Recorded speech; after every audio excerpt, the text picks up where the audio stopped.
What's going on, everyone? This is the old gaming blog here, bringing you guys some hard point on Black Ops 2. And I think I did less than 50 something kills in here, so it was quite a good gameplay. I think this was on the either on the double weapon XP or on the double XP, I can't remember very well, but this is an old gameplay.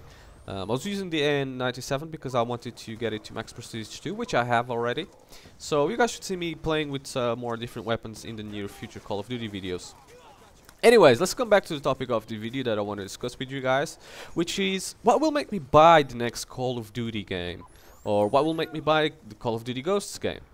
Alright, so basically I've been kind of asking myself that, because if you guys remember or not, at the start of this series I said this would probably be my last Call of Duty because I was just getting tired of the series, and although I love the games, it's just every time there's a new one I stop playing the other ones because they just get old. And I just can't get back to them for some odd reason. Anyways, basically, it all resumes to improvement, right? That's pretty much all it is, really. Or my reasons as to what would make me buy it. Yours might be different, of course. There's many factors and aspects to keep in mind, but I'm gonna try to go as much as of what influences my personal decision as much as I can possibly go. Right, so if you guys don't know, or if you know by now, Tesco Direct did put a listing, an ad on their website, a listing for the Call of Duty Ghosts, which had the cover on. Now, when that first came out, which I did make a video about it, I'll leave an annotation on the screen so you guys can see it. When that first came out, I thought to myself, you know, yeah, this is a new Call of Duty, which is great. But then it's like, now. Which Tesco actually removed that listing, but now they have put it back again, and they have added a little description for it, which again I'll leave a link in the description so you guys can see, check it out, you know, go see it. And on that description, basically what it says I'll just give you guys a little quick short resume of it. It basically says that there's new characters, a new story, and a new engine, and that's what caught my attention, the new engine. Now, new characters and new story I don't particularly care about. New characters, we all know it does always have new characters. New story, of course, it does always have the new story. Can't really recycle it, so that's not news for anyone.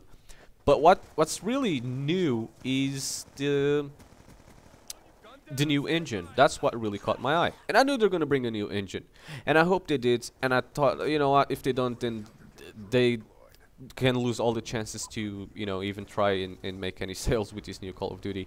They're just gonna get eaten up by, you know, by all other shooters. Anyways, so if you guys know or don't know, Call of Duty has been running on a very heavily modified Quake 3 engine, and it's pretty much the engine of every single Call of Duty, like up to this point until Black Ops 2. And obviously in every single Call of Duty it does get modified and it does get changed into, you know, it gets more heavily modified, as you guys can see, up to the point that I don't think they could do anything else to improve it. I think this is pretty much the limit of this. And some guy kept spamming EMP grenades, which is quite annoying, but whatever. So pretty much they've used it a lot, right? And at this point, in my opinion, it is overused. And yes, it's a great engine, you know, it runs very smoothly. It has pretty much all the basic features that I would ever want to see in a shooter game. You got aiming down sights, reload cancelling, sprinting, melee, all this cool stuff that you can do, and obviously they took it to the limits, which is great. But when you recycle and use it for as many Call of Duties as they have already, that there's a limit for everything. You can change the maps, you can change the weapons, you can change the perks, the kill streaks. It's gonna be the same game, you know. It's gonna be running the same thing over and over again.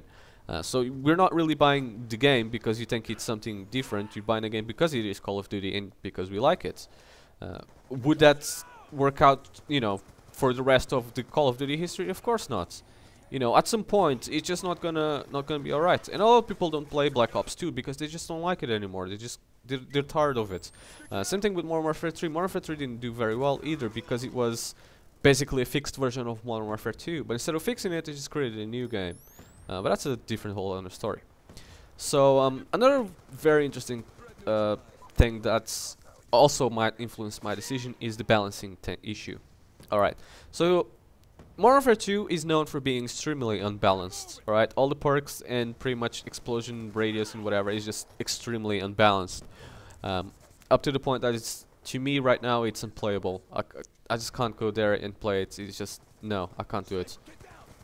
You know, it's just explosions everywhere, one-man army bullshit, scavengers too overpowered, and it just, no, okay, it's just, I can't do it. Not anymore for me anyways. But then we have games like Black Ops, for example, that came after Modern Warfare 2, that is extremely balanced. It is really, really good balance. And again, people hated it because of its balance. You know, because the game was balanced, they just disliked it. To me, I like a balanced game like Black Ops 2, for example. That's why I love it more than anything. But a lot of people don't seem to share that love, and a lot of people actually seem to hate it. Now, an unbalanced game such as Modern Warfare 2 was extremely fun when it first came out, especially. Even after it first came out, you know, after a while, it still was really fun game. A lot of people love Modern Warfare 2, you know, especially when Modern Warfare 2 had its time. It was one of the most played games on YouTube like ever. So, because it is unbalanced, it is a lot of fun. Now, we have games like Black Ops, which is balanced, and even though some people don't think it's fun, but it's there. And Modern Warfare 3 is kind of a half and half. It is a bit balanced and unbalanced in certain things. It is a balanced game, I would say. As balanced as Modern Warfare can go. Like I said, they fixed pretty much Modern Warfare 2, whatever was wrong with it. Now, I'm thinking to myself, on the next Call of Duty, why not having a balance and an unbalanced both going at the same time? Kind of like, I wouldn't say a new playlist, but a new kind of game mode separate. Like we have the normal game modes right now, you know, the game modes that we just jump into. And we have, for more serious players, like we have League Play, for example. The same way we have League Play and normal play, we should have like a fun, you know, unbalanced gameplay, and then a more balanced and focused gameplay. So if you have a half and half or the best of both worlds, that would be great to see. Another thing is the evolution, you know, not just changing the engine, but pretty much changing everything and innovating the game like they did before. Now they innovated the first-person shooter scene before by, you know, aiming down sights and kill streaks and whatever. You know, they just really changed the way we play first-person shooters nowadays. Call of Duty has always been changing. That's great, and the core is still all there. But I wish to see more change. You know, a little bit different, like heavier emphasis on customization. Imagine if you could change the skin of your player, change the way. The clothes that he has, you know, the suit, change the weapon completely, change the receiver of the weapon, change the barrel, change the stock, change the magazine, customize its everything to its person, change the ammunition time, the bullets that you use, you know, if you're using parabellum rounds, or if you're using I was gonna say flak jacket, no, full metal jacket rounds, or if you're using incendiary rounds, or if, you know, give it so much change, even more than we have ever seen before. Because right now you can put new sights on it, you can put extended mags and whatnot, and fast mags and whatever the hell. But that's like a gimmick. It doesn't really affect the gun much. It's just, you know, whatever. Change it more than we've ever seen before, which I think that'd be, you know, that'd be cool. That'd be good to see. And I wanted to see this very heavy customization put on the game for ages ago.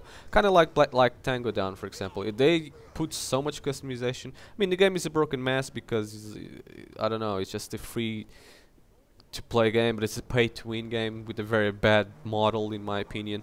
But you know, the good idea is there. The core is there of what we can do. So basically, what it all comes down to is innovation and evolution, really. New engine just got my attention, but a new engine doesn't make a new game. Let's wait for the May 1st for the official reveal, and let's see what else they have to bring this year. And hopefully, if they do play their cards right, I might continue on my Call of Duty series, and I might buy this game. If not, I might just change to something different. I don't know. But let me know in the comments what you guys think. What would make you buy this new Call of Duty? Is it just because it's a new Call of Duty game, and just because it has the name Call of Duty, you're gonna buy it immediately, regardless of what it is? Or is it because the series is popular on YouTube? Or what features are you expecting to see and hoping to see in the game that will make you buy it? I don't know. I've explained mine kind of roughly. And hopefully, I don't know, we'll see some of those changes coming in. Guys, thanks a lot for watching. If you watched this long, it's been the All Game Vlog, and peace.